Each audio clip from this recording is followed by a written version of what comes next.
PF ಬಗ್ಗೆ ನಾವೆಲ್ಲರೂ ಕೇಳೇ ಇದ್ದೀವಿ. PF ಅಂದ್ರೆ ಪ್ರಾವಿಡೆಂಟ್ ಫಂಡ್. ಇದರಲ್ಲಿ ಕೆಲ ವಿಧಗಳಿದ್ದಾವೆ. ಇದರ ಬಗ್ಗೆ ಎಷ್ಟೋ ಜನಕ್ಕೆ ಗೊತ್ತಿರೋದಿಲ್ಲ. ಆ ವಿಷಯದ ಬಗ್ಗೆ ಈ ವಿಡಿಯೋದಲ್ಲಿ ನಾನು ತಿಳಿಸ್ಕೊಡ್ತೀನಿ.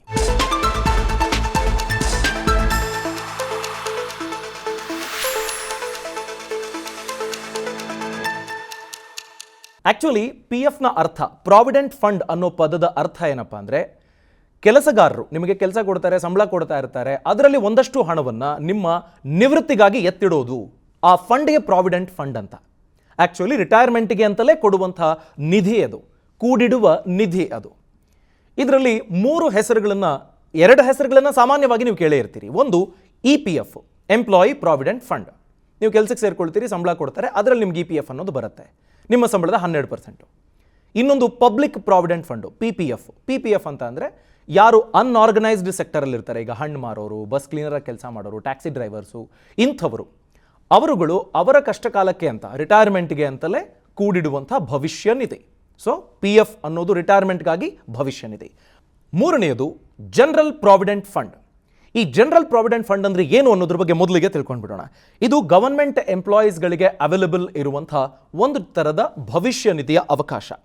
ಇದರಲ್ಲಿ ಖಾಯಂ ಆಗಿರುವಂಥ ಸರ್ಕಾರಿ ನೌಕರರು ಅಷ್ಟೇ ಅಲ್ಲ, ಒಂದು ವೇಳೆ ನೀವು ಟೆಂಪರರಿ ಗವರ್ಮೆಂಟ್ ಸರ್ವಿಸ್ನಲ್ಲಿ ಇದ್ದೀರಿ ಅಂತ ಅಂದುಕೊಳ್ಳಿ, ಅಂಥ ಗವರ್ಮೆಂಟ್ ಸರ್ವೆಂಟ್ಗಳು ಸಹ 1 ವರ್ಷಕ್ಕಿಂತ ಹೆಚ್ಚಿನ ಪೀರಿಯಡ್ಗೆ ಕಂಟಿನ್ಯೂಸ್ಲಿ ಕೆಲಸ ಮಾಡಿದರೆ ಅವರು ಸಹ ಈ GPF ಅನ್ನು ಓಪನ್ ಮಾಡೋದಕ್ಕೆ ಅವಕಾಶ ಇರುತ್ತೆ. ಇನ್ನು ಎಂಪ್ಲಾಯ್ಡ್ ಪೆನ್ಷನರ್ಸ್ ಅಂತ ಇರ್ತಾರೆ, ರಿಟೈರ್ ಆಗಿರ್ತಾರೆ, ಅಂಥವರಿಗೆ ಇನ್ನೊಂದು ಅವಕಾಶವನ್ನು ಕೊಟ್ಟಿದ್ರೆ ಅಥವಾ ಸೇವೆಗೆ ಬಳಸ್ಕೊಳ್ತಾ ಇದ್ರೆ ಅವರು ಸಹ ಈ GPF, ಜನರಲ್ ಪ್ರಾವಿಡೆಂಟ್ ಫಂಡ್ನಲ್ಲಿ ಹೂಡಿಕೆ ಮಾಡೋದಕ್ಕೆ ಅವಕಾಶ ಇದೆ. ಇದರಲ್ಲಿ ನೀವು ಮಿನಿಮಮ್ ನಿಮ್ಮ ಸ್ಯಾಲರಿಯ 6% ಕಾಂಟ್ರಿಬ್ಯೂಟ್ ಮಾಡಬೇಕಾಗತ್ತೆ. ಈ ನಿಯಮ ಹಾಗೆ ಹೇಳುತ್ತೆ. ಇದರಲ್ಲಿ ಓವರಾಲ್ ಇಂಟ್ರೆಸ್ಟು ಅಕ್ಟೋಬರ್-ಡಿಸೆಂಬರ್ ಕ್ವಾರ್ಟರ್ 2022ರಲ್ಲಿ ಅಂತ ನಾವು ನೋಡಿಕೊಂಡ್ರೆ 7.1% ಇದೆ. ಸೊ ಈ ಫಂಡನ್ನು department of pension and pensioners welfare fund, ministry of personnel public grievances and pension, ಈ ಡಿಪಾರ್ಟ್ಮೆಂಟ್ನ ಅಡಿಯಲ್ಲಿ ಈ ಫಂಡನ್ನು ಮ್ಯಾನೇಜ್ ಮಾಡಲಾಗುತ್ತೆ. ಸೊ ಸರ್ಕಾರಿ ನೌಕರರು, ಸರ್ಕಾರಿ ಸೇವೆಯಲ್ಲಿ ಇರುವಂಥವರು, ಪರ್ಮನೆಂಟ್ ಆಗಿಲ್ಲದೆ ಇರುವಂಥವರು, ಅಪಾಯಿಂಟೆಡ್ ಪೆನ್ಷನರ್ಸ್, ಎಂಪ್ಲಾಯ್ಡ್ ಪೆನ್ಷನರ್ಸ್ ಏನಿದ್ದಾರೆ, ಇವರೆಲ್ಲರೂ GPFನಲ್ಲಿ ಹೂಡಿಕೆ ಮಾಡೋದಕ್ಕೆ ಅವಕಾಶ ಕಲ್ಪಿಸಲಾಗಿದೆ. ಇನ್ನು ಮಿಕ್ಕಂತೆ EPF, ಎಂಪ್ಲಾಯಿ ಪ್ರಾವಿಡೆಂಟ್ ಫಂಡ್, ನೀವೊಂದು ಕಂಪನಿಗೆ ಕೆಲಸಕ್ಕೆ ಹೋಗ್ತೀರಿ, ಆ ಕಂಪನಿ ನಿಮಗೆ ಕೊಡುವಂಥ ಸ್ಯಾಲ್ರಿಯಲ್ಲಿ ಬೇಸಿಕ್ ಆ್ಯಂಡ್ ಡಿಯರ್ನೆಸ್ ಅಲೋವೆನ್ಸ್ ಏನಿರುತ್ತೆ ಅದರ 12% ನಿಮ್ಮ ಭವಿಷ್ಯ ನಿಧಿಗೆ ಅಂತ ಕಾಂಟ್ರಿಬ್ಯೂಟ್ ಮಾಡುತ್ತೆ. ಮಿನಿಮಮ್ 15,000 ರೂಪಾಯಿಗಿಂತ ಹೆಚ್ಚು ಸಂಬಳ ಪಡ್ಕೊಳ್ಳುವಂಥ ಕೆಲಸಗಾರರಿಗೆ EPF ಅನ್ನೋದು ಮ್ಯಾಂಡೇಟ್ರಿ ಆಗಿದೆ. ಯಾವುದೋ ಒಂದು ಸಂಸ್ಥೆಯಲ್ಲಿ 20 ಜನರಿಗಿಂತ ಹೆಚ್ಚು ಕೆಲಸ ಮಾಡ್ತಾ ಇದ್ರೆ ಆ ಸಂಸ್ಥೆ ಅವರಿಗೆ EPFನ ಫೆಸಿಲಿಟಿಯನ್ನು ಕೊಡಬೇಕು ಅಂತ ನಿಯಮಗಳಿದ್ದಾವೆ. ಇದನ್ನು ನೀವು ಕಂಟಿನ್ಯೂ ಮಾಡ್ಬೋದು. ಈಗ ನಾನು ಒಂದು ಕಂಪ್ನಿಲಿ ಕೆಲಸ ಮಾಡ್ತಿರ್ತೀನಿ, EPF ಅಕೌಂಟ್ ಇರುತ್ತೆ, ನಾನು ಇನ್ನೊಂದು ಕಂಪನಿಗೆ ಹೋಗ್ತೀನಿ, ಆಗ ನೀವು ಎಕ್ಸಿಸ್ಟಿಂಗ್ EPF ಅಕೌಂಟನ್ನು ಕ್ಲೋಸ್ ಮಾಡಿನೇ ಮುಂದುವರಿಬೇಕು ಅಂತಿಲ್ಲ. ಆ ತಪ್ಪನ್ನು ಮಾಡೋದಕ್ಕೆ ಹೋಗ್ಬಿಡಿ. ಯಾಕೆಂತಂದರೆ ನೀವು 5 ವರ್ಷದ ಹೋಲ್ಡಿಂಗ್ ಪೀರಿಯಡ್ಗೆ ಮುಂಚೆ ಏನಾದರೂ ನಿಮ್ಮ EPF ಅಕೌಂಟನ್ನು ಏನಾದರೂ ಕ್ಲೋಸ್ ಮಾಡಿದ್ದೇ ಆದರೆ ಅದರಲ್ಲಿ ಇರುವ ನಿಧಿಯನ್ನು ಅಥವಾ ಆ ನಿಧಿ ಗಳಿಸಿರುವ ಹಣವನ್ನು ನಿಮ್ಮ ಟ್ಯಾಕ್ಸಬಲ್ ಇನ್ಕಮಿಗೆ ಸೇರಿಸಿ according to your tax slab ನೀವು ತೆರಿಗೆ ಕಟ್ಟಬೇಕಾಗತ್ತೆ 5 ವರ್ಷಕ್ಕಿಂತ ಮುಂಚೆ ಮಾಡಿದರೆ.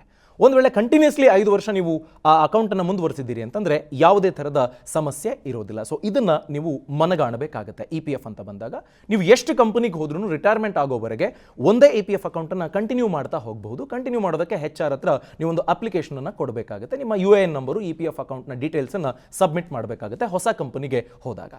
ಇನ್ನು ಮಿಕ್ಕಂತೆ PPF, ಪಬ್ಲಿಕ್ ಪ್ರಾವಿಡೆಂಟ್ ಫಂಡು, ಬರೀ 500 ರೂಪಾಯಿ ಮಿನಿಮಮ್ ಇಂದನೂ ಸ್ಟಾರ್ಟ್ ಮಾಡ್ಬೋದು. ನೀವು ವರ್ಷಕ್ಕೆ 500 ರೂಪಾಯಿ ಹಾಕಿದ್ರೂ ಆಕ್ಟಿವ್ ಆಗಿರುತ್ತೆ ಅಕೌಂಟು. 1 ವರ್ಷದಲ್ಲಿ ಮ್ಯಾಕ್ಸಿಮಮ್ 1.5 ಲಕ್ಷ ನೀವು ಹೂಡಿಕೆ ಮಾಡಬಹುದು. 15 ವರ್ಷದಲ್ಲಿ ಈ ಅಕೌಂಟು ಮೆಚ್ಯೂರ್ ಆಗುತ್ತೆ.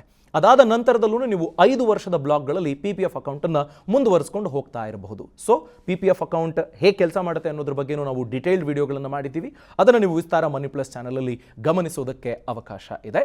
ಸೊ ಹೀಗೆ PF ಅಕೌಂಟ್ ಅಂತ ಬಂದ ತಕ್ಷಣ ಇರುವ 3 ವಿಧದ ಬಗ್ಗೆ ಈಗ ತಿಳ್ಕೊಳ್ಳೋ ಪ್ರಯತ್ನವನ್ನು ಮಾಡಿದ್ದೀವಿ. ಈ ಮಾಹಿತಿ ನಿಮಗೆ ಇಷ್ಟ ಆಗಿದ್ರೆ ಲೈಕ್ ಮಾಡಿ, ನಿಮ್ಮ ಅಭಿಪ್ರಾಯ ಕಮೆಂಟ್ ಸೆಕ್ಷನಲ್ಲಿ ತಿಳಿಸಿ. ಇಂಥ ಇನ್ನಷ್ಟು ಮಾಹಿತಿ ಕಲಿಯೋದಕ್ಕೆ, ತಿಳ್ಕೊಳ್ಳೋದಕ್ಕೆ ವಿಸ್ತಾರ ಮನಿ ಪ್ಲಸ್ ಯೂಟ್ಯೂಬ್ ಚಾನಲ್ಗೆ ಸಬ್ಸ್ಕ್ರೈಬ್ ಆಗಿ, ಬೆಲ್ ಐಕಾನ್ ಮರೆಯದೆ ಕ್ಲಿಕ್ ಮಾಡಿ. ವಿಸ್ತಾರ ನ್ಯೂಸ್, ನಿಖರ ಜನಪರ.